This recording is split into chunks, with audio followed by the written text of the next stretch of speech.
Hello guys, in this video I'm going to show you how to arrange the words tests on the Memrise application.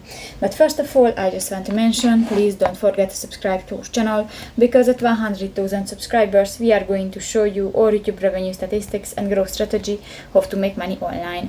So let's jump into it. First of all, open the application on your device.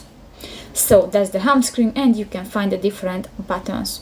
New, go to the profile icon at the upper right corner of the home screen and go to the learning settings button, and here in the test type preferences you can find the first option, the arrange the word tests. Disable these tests will mean typing answers more often for longer phrases. I use this function, but if you want to turn off, click to the next yellow circle. And if it will be turned gray, this function will be disabled, and if you want to turn on, just click that again, and that's it. So that's pretty much it for this video, guys. See you in the next one. Bye bye.